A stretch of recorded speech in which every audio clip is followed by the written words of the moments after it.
Welcome to our daily footnotes for Don't Judge a Book, an opportunity for two men that talk too much to talk a little more.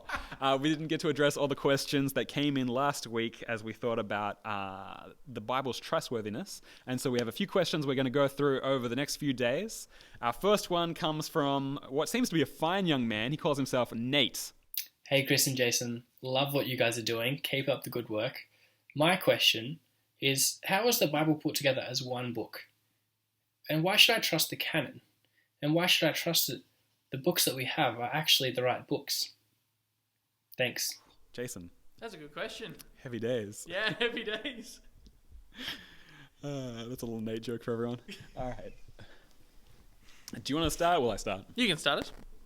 Now, I just want to acknowledge this is a complicated question. We can't answer it briefly, but the daily footnotes are supposed to be brief, so we'll do our best. The Old Testament was accepted as the Old Testament by the Jewish people even before Jesus came along. It was already established as the 39 books. They were treated as authoritative by the New Testament writers. They were circulating as a distinct unit already, and so the New Testament writers and Christians adopted them as part of the canon very quickly. The Gospels were written as the apostles started to die out. People wanted to record their memories of Jesus.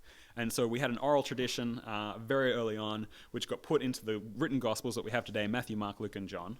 The letters were also written by apostles. Right away, the apostles' writings were treated as scripture. That seems to have been very quickly accepted by Christians. They were accepted as authoritative because they quoted each other as authoritative. We see that. They didn't all travel around as one book initially. But in the 2nd century, something really important happened.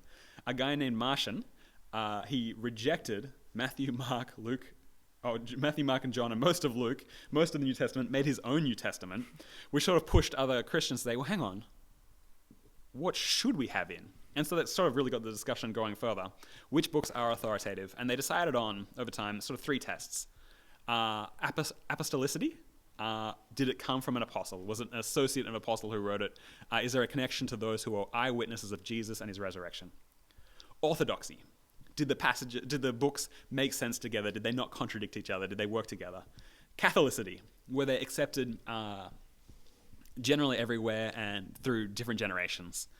And that was basically the test to decide what would go in and what would go out. And it's important to recognize there was actually a remarkable consensus very quickly on the 27 books of the New Testament. Some of the edges were a little bit trickier, but generally, consensus came about very quickly. Tim Keller, who's a pastor in New York City, had a really interesting approach to this. So I used to worry about the edges. But what about those books that maybe were a bit more questionable, there was a bit more debate about them, not everybody was totally sure. And Tim Keller's answer is kind of, well, so what? Like if somebody asks, how do you know the church didn't make a mistake and one book got in that shouldn't have gone in or something? He says, so what if one book was wrong? The doctrine of every book, every doctrine in every book is repeated in other books.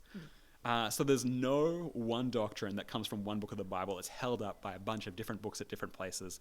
And so he just has a kind of open-handed approach to it. If we didn't get all the books right, we're still okay because all these doctrines are repeated elsewhere as well. Anything you want to add? I think you've covered it pretty well. I think that the sort of New Testament as we know it was sort of formed into one organized book in 397 AD, Council of Carthage, if anyone cares about their councils. And it was about 250 BC that I reckon the Old Testament canon was probably okay with it. And then when Jesus started coming around, actually being able to authenticate the New Testament really gave, evidence for the Old Testament, because Jesus referenced that so many times when he was walking around. Why the books are ordered the way they are, it might seem a little random. The Gospels come first, Acts comes after that, and then you've got sort of the writings of the apostles, as you mentioned before, and they're simply done by book length. And then you get Revelation at the end. So there's some order about it. It sort of helps us with this one big story idea that we've got. Great. Alrighty. I'm going to finish on alrighty. That's a good, strong finish to Daily Footnotes. Thanks for the question, Nate. Keep watching, keep listening. Hang in there.